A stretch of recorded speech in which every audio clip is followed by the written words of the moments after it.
collectibles spot, we are having a look at the Trick or Treat Studios Halloween 6 The Curse of Michael Myers replica mask. Picked up the jack-o'-lantern that we already had a look at from Halloween 3, as well as two other Michael Myers masks from the folks over at Trick or Treat Studios. Head over to www.trickortreatstudios.com for not only Michael Myers masks, not only Halloween 3 masks, but other horror masks and other horror merchandise as well. And along with my order, I got myself a little card here, which I thought was a sticker. Doesn't appear to be a sticker, but that's okay. Move that to the side. I do actually like their website. They have a ton of different horror masks, and so I'll probably be going back and getting more of them. But first things first, let's not sidetrack ourselves here. Today we're having a look at the Halloween 6 Curse of Michael Myers replica mask. Now, say what you will, I know Halloween 6 is not a favorite among fans. Season of the Curse of Michael Myers with the Thorn and the Cult and all this other stuff. I will say though, funny that I'll basically like pick apart the movie, only then to say that surprisingly Halloween 6 is one of my favorite Halloween movies. I know, you're probably thinking, what, Halloween 6? Why would Halloween 6 be Spot's favorite Halloween movie? If you overlook the cult end of it, I know the cult plays some predominant role, and if you don't look at the producer's cut, whatever you do, watch the producer's cut. Watch the director's cut. It's one of the gorier Halloween movies. And for some reason, it's also one of my favorite designs of Michael Myers. I love the design of Michael Myers. He has a menacing scariness to him that sometimes he doesn't have in other movies. I didn't find Halloween 4, Michael Myers was all that scary looking, but then you start looking at him in Halloween 6, he's outright terrifying. Now this is a replica mask of Halloween 6, The Curse of Michael Myers.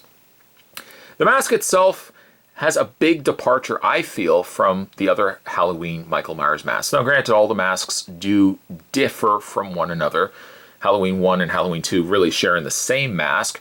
Halloween 3 obviously having no connection at all to Michael Myers. Halloween 4 I find was the most disappointing of the masks. Just didn't like the design of it. Halloween 5, not bad.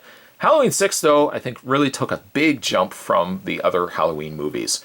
And I think the big thing for it is just like the redesign of what they did with the Myers mask. For starters, one of the obvious things that you'll see probably from watching the movie, Michael Myers has huge ears. He has huge ears on this particular mask.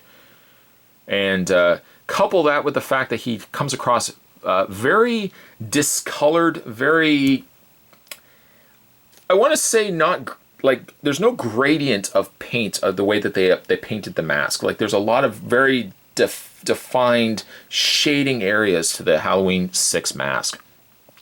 And I think this mask actually does a really good job of recreating that. Now granted, I have this currently on one of my mannequin heads. It's not the greatest of mannequin heads because it's a lot smaller. As a result, the mask kind of sits a little loose on it. But on the side, you've got Halloween 6, The Curse of Michael Myers, Miramax Films. Underneath that, on the flip end of it, a nice image there. A really fantastic photograph there of the Myers mask with below www.trickortreatstudios.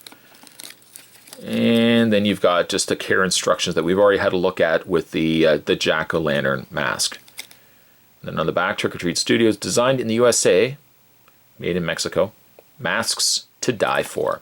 I will eventually, of course, take the tag off. I only kept it on for the sake of this review. And I may not display this all year round, but certainly Halloween time I'll be bringing these masks out. I could even really wear this mask.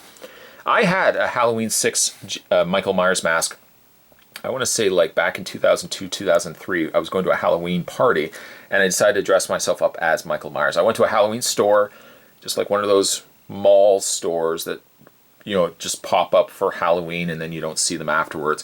And I picked myself up a Halloween 6 mask and it didn't look anything like this. The mask was completely stark white. There was no detailing around the nose area, around the mouth area, under the chin, the eyebrows, anything like that. It was just stark white. And I even feel like the hair itself was darker, like almost a lighter brown by comparison to this. This is a more stark, dark brown. It just was not a true recreation of the Myers mask. I don't know what I've done with that mask since. I probably got rid of it over the years. But this one's a much greater look to the Myers mask from part 6. Again, you can see all the discolorations where it's not straight white. And that's one of the things I liked about mask. It's not a stark white. There's all these little discolorations. It almost looks like a really dead mask, if that makes sense. I know a mask doesn't have life to it, but it has almost more of a dead look to it. The discolorations or the darker gray areas around the areas of the eyes, a nice touch.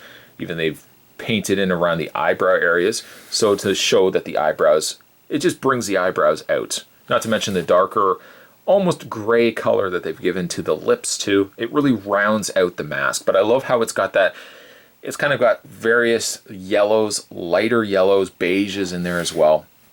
The back, let me just flip it around to the back. The back actually is split up the middle, so to take it off and to put it on, at least you've got that cut there.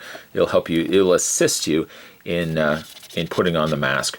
One of the notable things as well between a higher end mask and like store-bought masks is the level of hair. And I really wish that I had had my Halloween 6 mask from before still present, because what you could literally do is you could lift up the hair and it was basically just one, maybe 2 sheets of hair, and you could lift it up and see it just bald underneath. Like, by comparison, this is a much fuller flock of hair, much darker also in color. It doesn't look like it has patches of baldness to it, and that is really a testament to quality masks. Perhaps even for Halloween, I might even find myself maybe adorning this mask. Hopefully it fits me better than it fits this poor mannequin head that I'm currently using. But it's just an outstanding mask. One of my personal favorites from the Halloween films. Let me know down below, actually, what your favorite Michael Myers mask is. Do you like part 6? You probably like maybe part 1 and part 2. I know a lot of people go back to the originals. But if you kind of look over past the originals, one of my favorites still is the Halloween 6, The Curse of Michael Myers mask. Spot again picked this up from the folks over at Trick or Treat Studios. So if you guys are interested in picking up some masks for yourself, head over to www.trickortreatstudios.com. Today we're having a look at the Halloween 6, The Curse of Michael Myers. Not a great movie, but a great looking Michael Myers. Today we're having a look at the replica mask. As always, thanks for watching. I'll see you next time.